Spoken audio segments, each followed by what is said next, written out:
P D M کے زیر اہتمام سپریم کورٹ کے باہر احتجاج کا معاملہ۔ وفاقی وزیر خزانہ اسحاق ڈار، وزیر قانون رانا ثناءاللہ کی پی ڈی ایم کے سربراہ مولانا فضل الرحمان سے ملاقات۔ وفاقی وزراء نے مولانا فضل الرحمان سے سپریم کورٹ کے باہر احتجاج نہ کرنے کی اپیل کر دی۔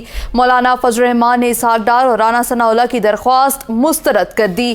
آپ کو بتائیں کہ اسحاق ڈار اور رانا ثناءاللہ کے ساتھ ملاقات احتجاج ججوں کے خلاف ہے تو سپریم کورٹ کے باہر ہی ہوگا۔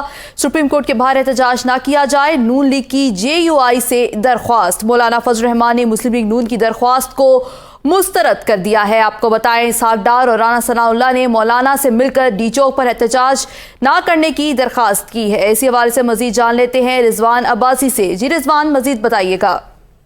جی بالکل، وفاقی وزراء کا مولانا فضل الرحمان کے ساتھ ملاقات، اور ملاقات میں یہ اپیل کرنا کہ سپریم کورٹ کے باہر احتجاج نہ کیا جائے، لیکن مولانا نے کہا گی اور فیصلہ بھی عوام کی عدالت میں ہوگا۔ اور جو وفاقی وزراء مولانا فضل الرحمان کے پاس گئے، ان کا یہ کہنا تھا کہ کچھ روز قبل بھی ملک کے جو حالات تھے وہ خراب ہوئے ہیں۔ وفاقی حکومت یہ چاہتی ہے کہ پی ڈی ایم جو ہے وہ ڈی چوک پر احتجاج نہ کرے، اور جبکہ مولانا فضل الرحمان نے کلیئرلی واضح الفاظ میں یہ کہہ دیا ہے کہ جو احتجاج ہوگا وہ سپریم کورٹ کے سامنے ہوگا اور پرامن احتجاج ہوگا۔ اور مولانا نے ملک بھر سے جو قافلوں کی جو صورتحال ہے جو روانہ ہو چکے ہیں اس کے حوالے سے بھی جو وفاقی وزراء اسحاق ڈار اور وفاقی وزیر قانون رانا ثناءاللہ کو بتا دیا ہے کہ لوگ پرامن احتجاج کے لیے نکل آئے ہیں، پورے پاکستان سے نکل آئے ہیں۔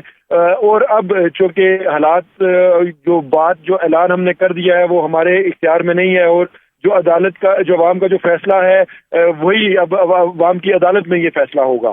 جی